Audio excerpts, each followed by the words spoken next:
الحمدللہ علی رب العلا والصلاة والسلام علی خیر الورا وعلی آلہ واصحابہ الصفا اما بعد فاعوذ باللہ من الشیطان الرجیم بسم اللہ الرحمن الرحیم۔ ناظرین، آج کا ہمارا درس شریعت احکام طلاق کے متعلق ایک اہم مسئلے کی وضاحت کرنا ہے۔ مسئلہ یہ ہے کہ اگر کسی شخص سے زبردستی طلاق دلوائی جاتی ہے اور وہ چاہتا ہے کہ اس کی جان بھی محفوظ رہے اور طلاق بھی واقع نہ ہو تو اسے کیا کرنا چاہیے؟ تو شریعت مطہرہ نے اس مسئلے کا بھی حل نکالا ہے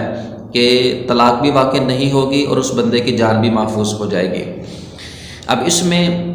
جو زبردستی طلاق لی جاتی ہے اس کی دو صورتیں ہیں کہ یا تو وہ زبانی اس سے طلاق کہلوا رہا ہے، یا یہ ہے کہ تحریری طور پر اس سے طلاق لکھوا رہا ہے یا سائن کروا رہا ہے۔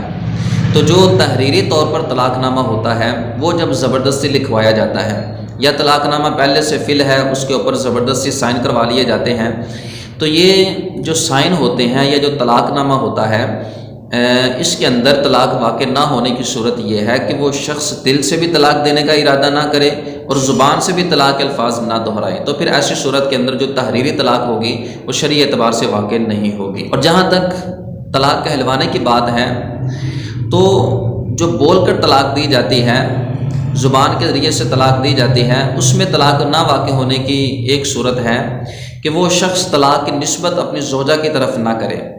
جب اسے کہا جائے اپنی زوجہ کو طلاق دے تو وہ شخص مطلقاً فضول کلام سمجھتے ہوئے، فضول تقاضا سمجھتے ہوئے مطلقاً بول دے طلاق طلاق طلاق۔ اب مطلقاً جب یہ تین الفاظ کہے گا تو پھر ایسی صورت کے اندر اس کی زوجہ کو طلاق واقع نہیں ہوگی، کیونکہ طلاق واقع ہونے کے لیے ضروری ہے کہ جو طلاق کی نسبت ہے، جو اضافت ہے، وہ اس کی اپنی زوجہ کی طرف ہو، اور خالی طلاق کا لفظ بولنے کے ساتھ چونکہ اضافت زوجہ کی طرف نہیں پائی گئی، لہٰذا اس انداز کے اندر جو طلاق ہوگی وہ شرعی اعتبار سے واقع نہیں ہوگی۔ اللہ تعالی ہم سب کو شریعت مطہرہ کے مطابق عمل کی توفیق عطا فرمائے، آمین بجاہ النبی الامین صلی اللہ علیہ وسلم۔